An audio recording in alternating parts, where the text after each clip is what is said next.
Hi everyone, this is the second part of the Reiki Usui first level seminar, and I'm gonna talk about the chakras. So, what does the word chakra mean? The word chakra means wheel. So, they are really well known since ancient times, and there's a lot of bibliography in the Eastern cultures. And what is their job? What is their purpose? What do they do? So the chakras are energetic centers that are round, and they are responsible for the flow of energy into our bodies.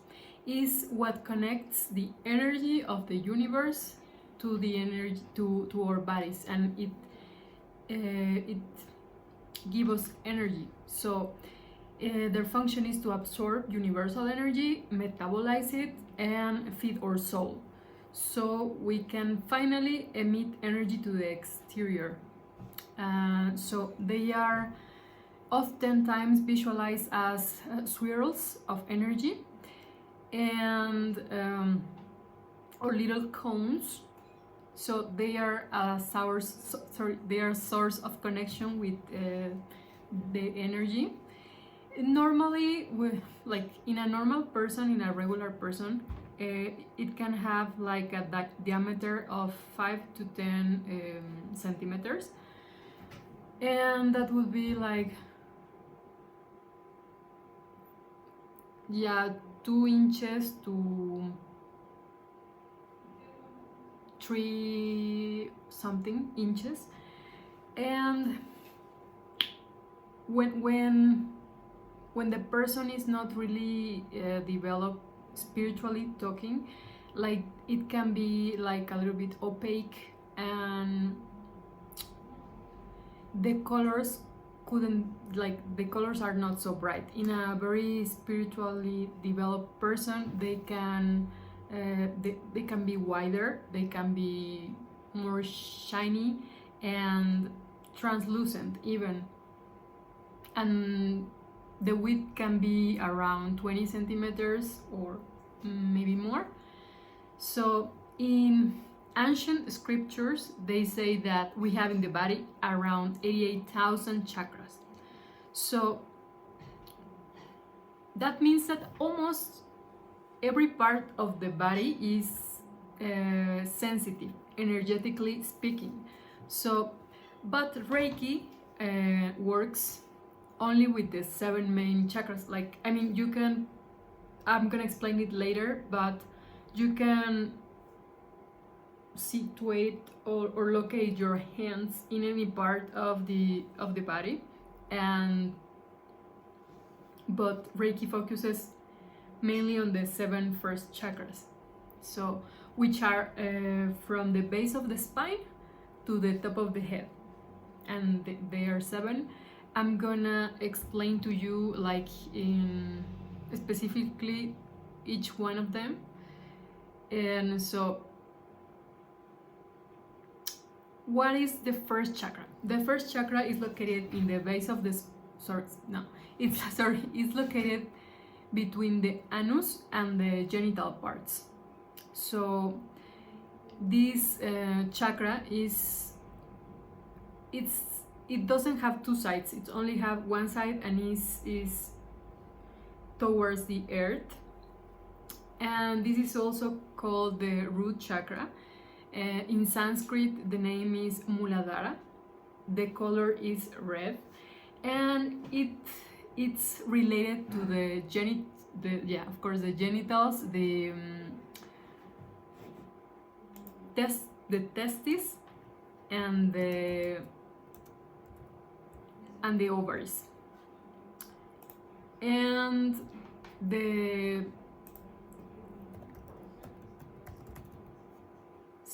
adrenals. I just forgot the word in English. And the anatomical parts of the body associated is the spine, the kidneys, the coccygeus nervus plexus, and it's associated also with the earth. So how can you know if this chakra is working not properly or it's having a malfunction? When you're very attached to earthly things, it can be a sign, like an attachment to something, your material things, your car, your house, something, your friends, your family, your son, your kids, your spouse, like kind of like a dependence on these kind of things. It's also very connected with the survival instinct. So if you have a problem with having the basic things like a roof over your a roof, like food, clothes, connection with people, company, it's associated with a bad or a malfunction or a poor functioning of this part. And it also, you can help yourself with some crystals, mostly red crystals, but it also the Eye of Tiger helps, and yeah, like brown rocks too. And it's what kind of food can help you? Whatever that helps you have a fundament, like it can be protein, meat, fish, season food. It can also provoke hemorrhoids when it's not working properly, constipation, accidents that can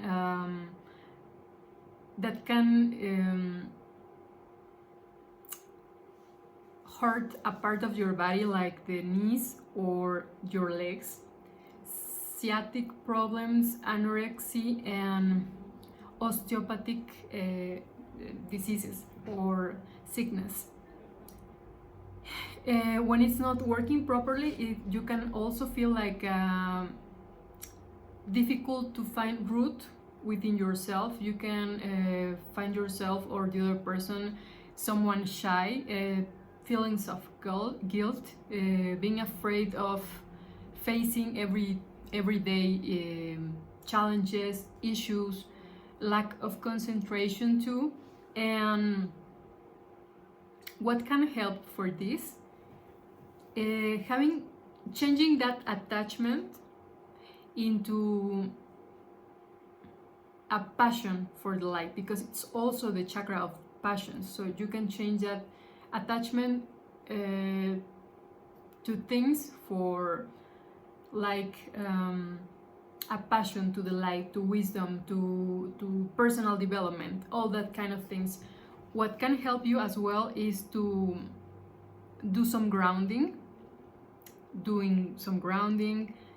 running, dancing.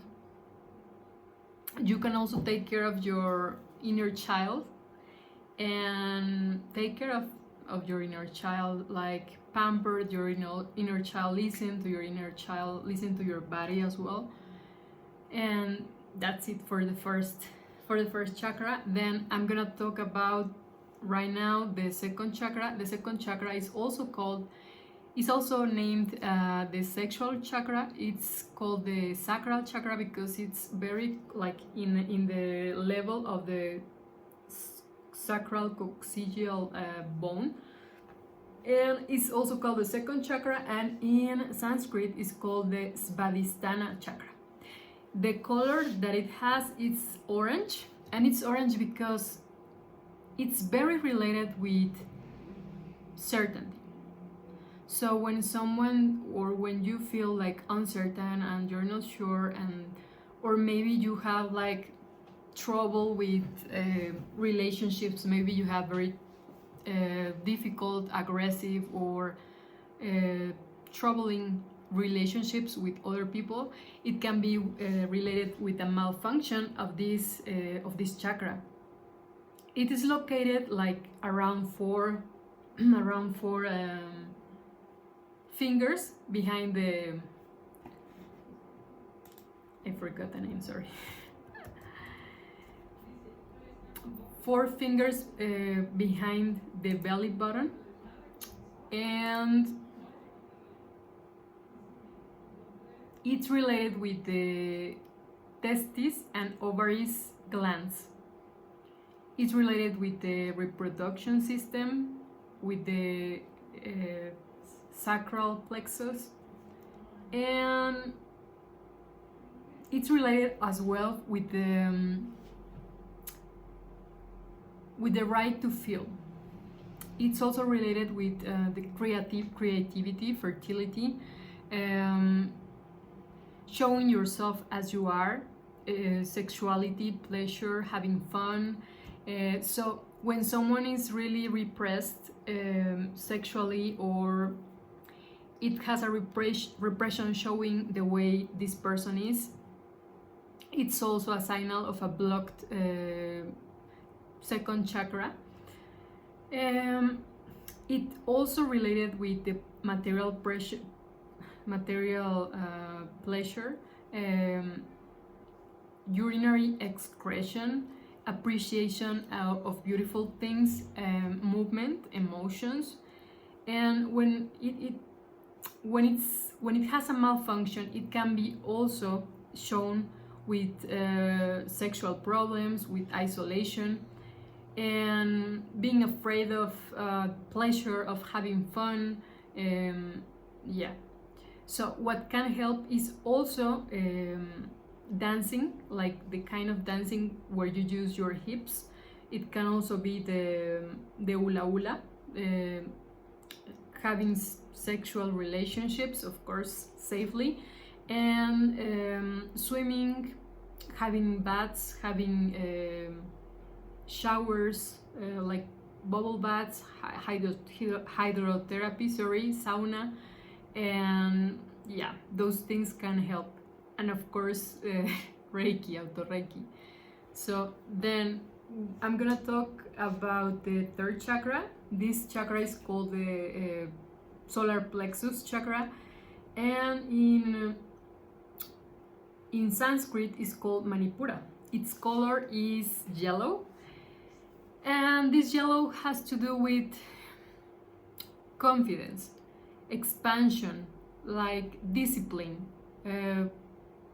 power of will, capacity of acting, doing, having movement, having energy, having strength. So it's very related with that. And all foods that are yellow can help. And also it's the associated glands are the adrenals and pancreas. I'm not sure if it's called like that in English, sorry. Yeah, pancreas. I don't know if it's pronounced that way. If not, sorry. The anatomical parts of the body associated are the stomach, the liver, the nervus solar plexus, the gallbladder, and yeah.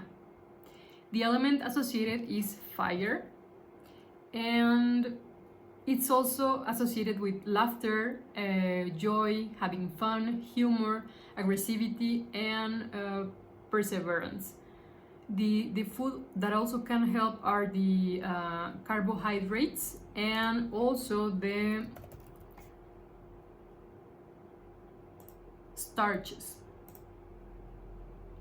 When it's not working properly, you can find yourself having digestive problems, all kind of digestive problems. Also, like your stomach can be big, like it can have a lot of you can have like a lot of fat stored in your abdominal part. You can have chronic fatigue, addictions, sense of inferiority, lack of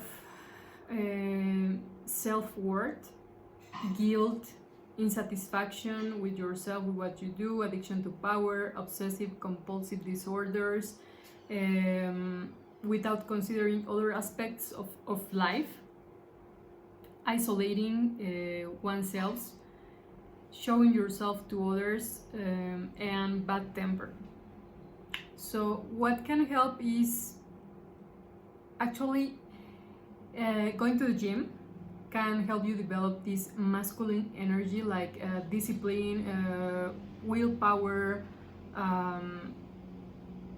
energy, like, and also it could also be related to some kind of depression. So taking sun baths can help, of course. It's more recommendable from 10 to 2 p.m. because you also can catch the vitamin D, and yeah, like until your skin becomes a little bit red, or it takes a little bit of time, and that lasts like for 2 or 3 days worth of vitamin D. So that's it for the third chakra. Then it comes the fourth chakra, which is the heart chakra, and its Sanskrit name is Anahata. The color is green, but also the color pink influences this chakra. So where is it located? It's between the nipples, at the height of the heart, and the gland that is associated with this chakra is the thymus. It also associated with some parts of the body, which are the lungs, the thymus, the heart, the respiratory system, the arms, and the hands. So what can you do, or what it's related with the capacity of loving. So you can eat vegetables to improve the functioning of this chakra. Also auto Reiki as the other chakras.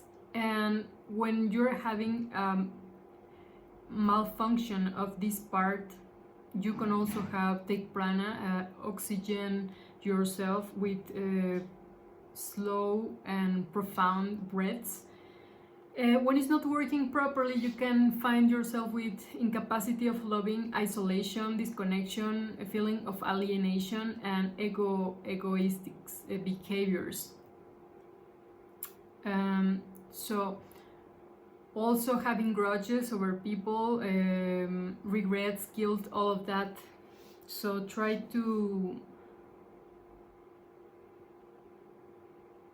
meditate on those feelings if you have them, and try to change them. Learn from that and forgive yourself, be compassionate, and overcome those things, those feelings. Then it comes the fifth chakra, which is called Vishuddha in Sanskrit. Is the throat chakra. Its color is blue, and is related with the thyroids and parathyroids. And the parts of the body that are associated with this is the neck, the vocal cords, the arms, and the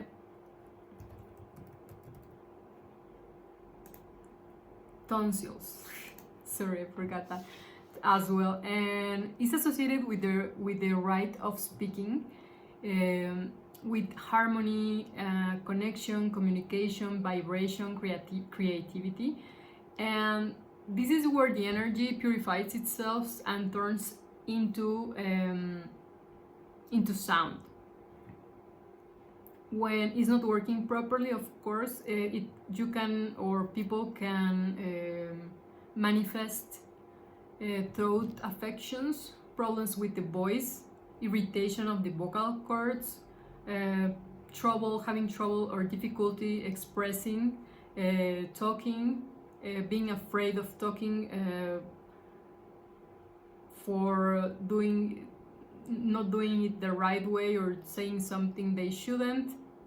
Also a continuous need of talking and saying lies, like,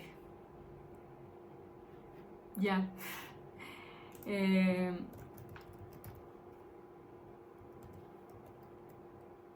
Charlatanery. What can help is the mantra Om, and also everything that can potentiate your self-worth, talking with like working in your communication skills, and showing yourself without expectations, like even if people like you or not, like that's the reaction and that shouldn't trouble you. That's it. Then it comes the sixth chakra, which is called Ajna in Sanskrit, is the third eye chakra. So it's associated with the pineal gland. It's also associated with some parts of the body, which are the eyes, the forehead, the nose, and the low part of the body, the lower part of the body. So it's associated with the capacity of seeing, clairvoyance, visualization capacity. And when it's not working properly, you can have vision problems, headaches related to vision, some psychological disorders, hallucinations,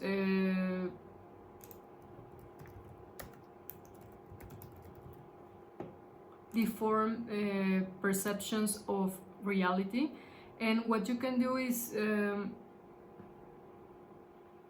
like giving a very soft massage over this part of your body and your eyebrows. Also meditation and visualizations within your meditations. And then it comes the crown chakra, which is located here, and it's also in Sanskrit called Saharara. The color is white and golden, and it's associated with the pituitary gland. It's related to the high part of the brain, with the nervous, like central nervous system. It can help. It is associated with the right to know, and is related to God, to your guides, to the angels. How can you know that is not working properly? When you have this sense of I know it all, or someone that, if you ever seen this person that kind of with the attitude of I know it all and I know I'm right, and I like the person that wants to force into his opinion the opinion of other people.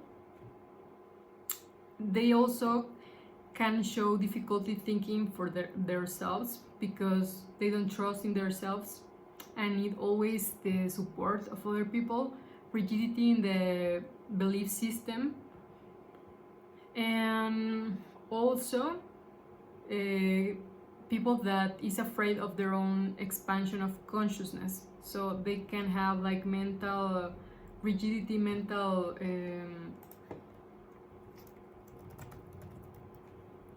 narrowness, and difficulty having concentration and dispersion. So if you find yourself having difficult time concentrating yourself, you can as well make some routine exercises, like doing earth without like socks, without shoes, with your barefoot on earth. And when these chakras have like a blockage, why does it happen? Because sometimes these blockages are created when we are having negative thoughts or emotions. So those are attached into energetic parts, like our main chakras or some other part close to those chakras, and they produce a blockage. So when there's a blockage, they can become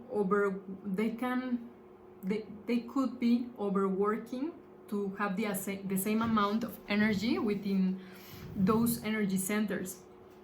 that's why it happens. So they block the path of the energy flowing into our body. So when we are having Reiki, we are putting our hands into the energy field or the aura of the person, and while we are connecting ourselves to the universal forces, this energy, this force, make the blockages go away. But what can happen after that is that the person can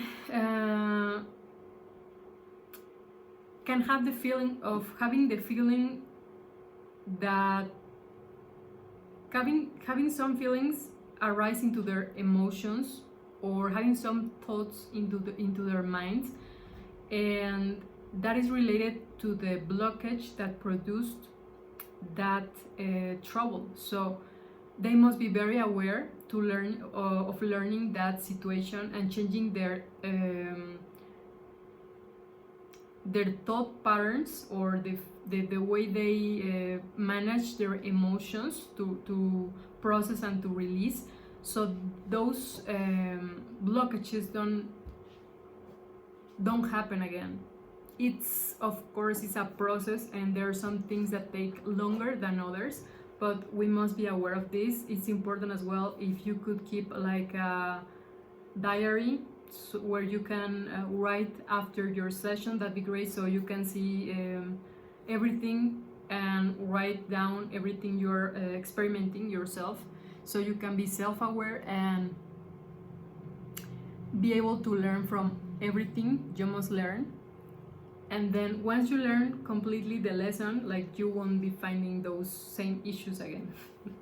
So, because if you don't need to learn, like, it's like when you're going to an exam, like if you pass math 3, you don't need to go back and make again that exam, like you already passed, but you really need to pass it with good grades, you know. So now I'm gonna talk about the techniques of breathing. So breathing with Reiki, it's very recommendable that is very slow, profound, and taking pauses. There's some frequencies of breathing that I recommend. Like, they are not like taught, but sometimes I use like the sequences of 3 seconds. Like, you inhale in 3 seconds, you retain the air 3 seconds, and you exhale with your mouth in 6 seconds. You can also use the frequency of 5, so you inhale in 5 seconds, retain in 5 seconds, and then exhale in 10 seconds. And you do it all the time you are practicing your Reiki or your auto Reiki, okay? So, talking about relaxation techniques, it's very important that you find a place where it's quiet and you don't get disturbed by people if you can. If not, well, you're gonna have to learn how to concentrate with the distractions. You're gonna be able to do it anyways, I know. And you need to find this, if you can, this comfortable place where it's quiet, and then close your eyes. And if you find yourself having some feelings, some thoughts, you just let them pass, like in mindfulness, and you forget about them. Don't force to forget, but it's gonna come. Like, with practice, it's gonna come, and it's gonna be easier and easier. And you can also, while you have your eyes closed, imagine all parts of your body starting relaxing themselves. You can start from the bottom parts of your body or the lower parts of your body, like your feet, your toes, your legs, your knees, and so on. And then I'm gonna talk a little bit about mudras. Mudras is like a position made with the hands. So the first mudra is called gasho, that in Japanese means to two hands that go together, so like this. It's like a prayer position. So you just put your hands like this in the located like around the heart.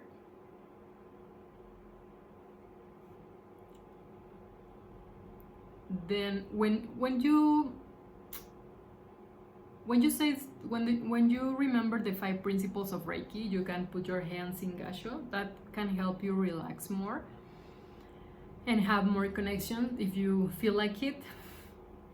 Then there's another mudra called the permission or authorization mudra, which is this, like these three eyes, these three fingers, you cross them, and then your index finger goes like this, and these fingers go like this. So you ask for permission like this.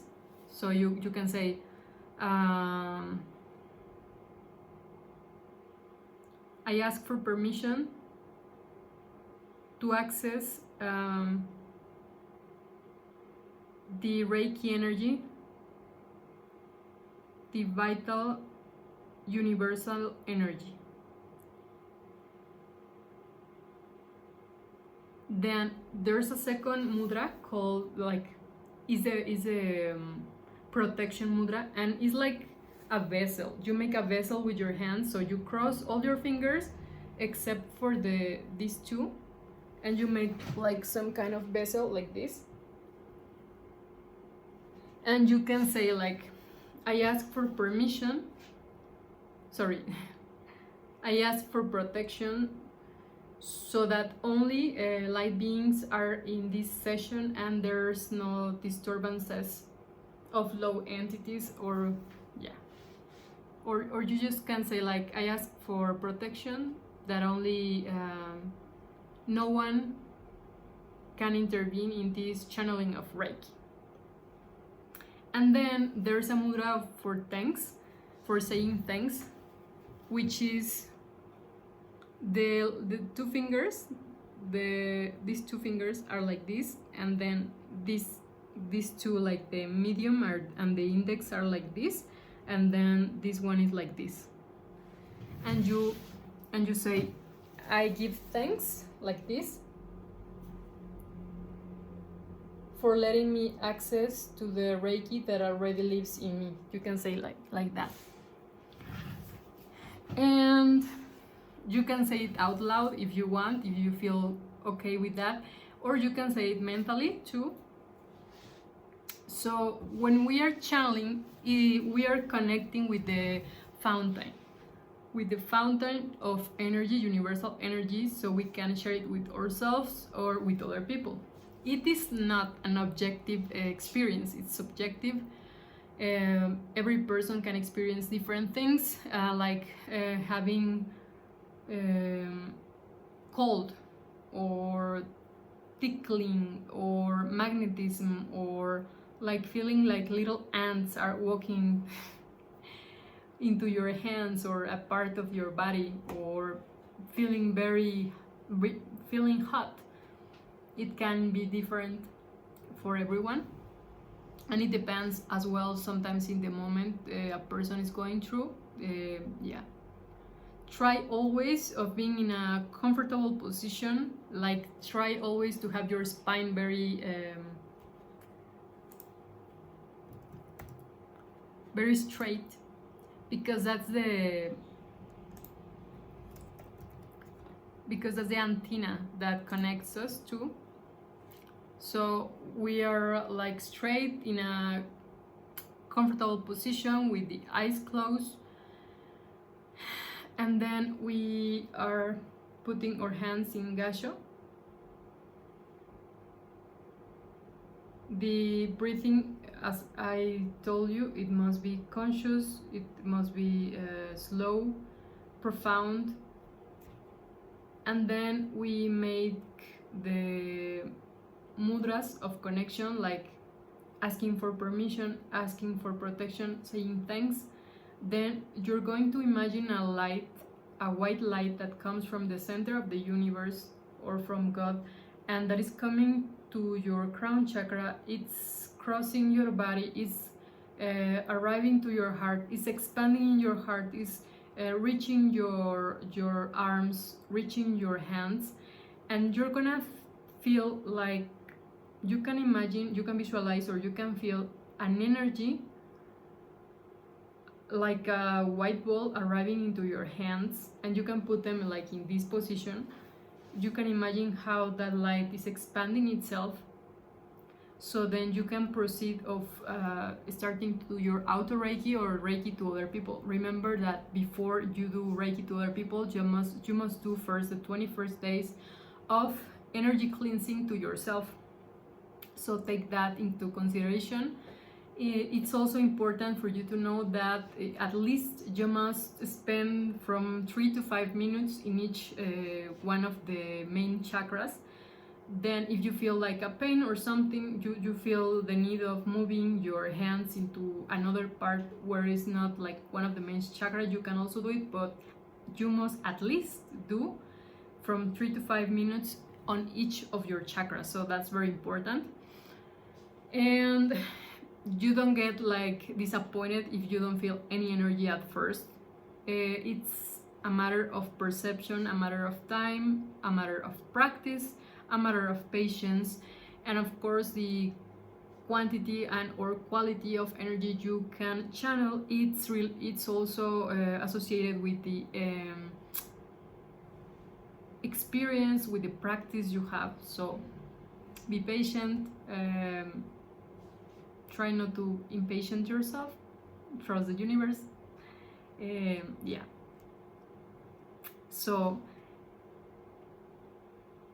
there's a technique of cleansing the environments or houses or whatever where you work. If you want, like if you have like a place you rent for your business or something, the technique is like this. You ask first for permission, you ask for protection, you give thanks, you start seeing the light crossing your body, your heart, reaching your hands. Then you're gonna put your hands like this, and you're gonna visualize your house or whatever space you wanna clean. You see it like this, and then first you visualize a purple light crossing all the space, because the purple is the color that cleanses and forgives and transmutes the energies of a place, then of the changes too. So then you are gonna visualize the same place, and then but a white light crossing everything, and that is because it's the color of purification. It's also vitalizes the energy, revitalizes.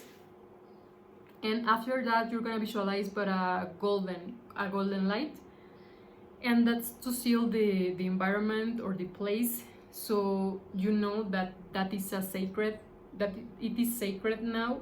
It is the color of divine wisdom.